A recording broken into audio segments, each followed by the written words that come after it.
Hello students, कैसे हैं आप। आज हम सुगम भारती के पाठ 12 अमन शांति है ध्येय हमारा कविता का सास्वर वाचन कर इस कविता के निहित भाव को समझने का प्रयास करेंगे। इस कविता के रचयिता श्री दिनेश कुमार पांडे व्याथित जी हैं। आइए इस कविता का हाव भाव और लय के साथ वाचन कर इसकी व्याख्या करें। विश्व विजय तो नहीं चाहता, अमन शांति है ध्येय हमारा।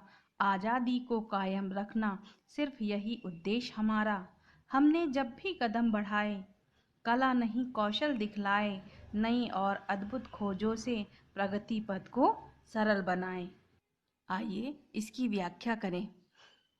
कवि कहता है, भारत कभी विश्व विजेता बनने के सपने नहीं देखता, बल्कि वह सारे संसार में अमन शांति कायम करना चाहता है।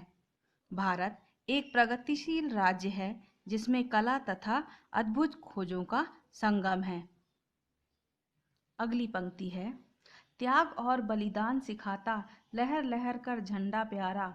विश्व विजय तो नहीं चाहता, अमन शांति है ध्येय हमारा। अखिल विश्व विचकित हो उठा, पोखरण परीक्षण को निहार। वैज्ञानिक दल सफल हुआ जब, देश में आई खुशी अपार। प्रस्तुत पंक्ति में भारत की वैज्ञानिक प्रगति का वर्णन किया गया है। आइए इसकी व्याख्या करें। भारत की मिट्टी ही एक ऐसी है जो हमें त्याग और बलिदान से ओतप्रोत करती है। हमारा प्यारा तिरंगा हमें गर्व करना सिखाता है। जब हमने पोखरण में परमाणु परीक्षण किया, तब सारा विश्व हैरान रह गया। सारे वैज्ञानिक सफल हुए थे तथा चारों ओर खुशियां बिखर गई थी। अगली पंक्ति है, धरा गगन युग युग से करते, अमन शहीदों की जयकारा। विश्व विजय तो नहीं चाहता, अमन शांति है ध्येय हमारा। बांट न पाएगा हम सबको जाति धर्म भाषा का बंधन। विविध भांति के फल फूलों से हरा भरा है अपना नंदन। इस पंक्ति में भारत की एकता का वर्णन किया गया है। आइए इसकी व्याख्या करें। सैकड़ों वर्षों से भारत भूमि ने हमारे शहीदों को अपनी गोद में सुलाया है। जाति धर्म तथा भाषा के नाम कोई हमें बांट नहीं सकता। हमारा चमन भिन्न भिन्न फूलों से सदैव खिलता रहेगा। स्वाभिमान का दीप जलाकर जनमानस करता उजियारा। विश्व विजय तो नहीं चाहता, अमन शांति है ध्येय हमारा। आदिकाल से चलता आया परिवर्तन अब शुद्ध हुआ है। विपदाओं की प्रखर ज्वाला में तपकर मानव बुद्ध हुआ है। विविधा में एका की माला गूथ गूथ कर रूप सवारा। विश्व विजय तो नहीं चाहता, अमन शांति है ध्येय हमारा। प्रस्तुत पंक्ति में भारत के जन की शक्ति को उजागर किया गया है।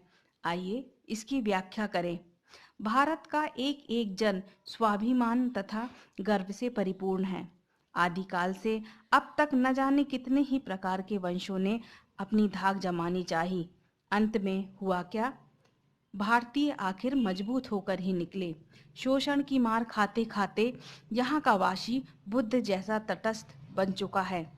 आज हम सब एक हैं, यह एक मिसाल ही तो है। प्रस्तुत कविता में सरल भाषा का प्रयोग कर कवि द्वारा भारत की एकता को सफलतापूर्वक दिखाया गया है।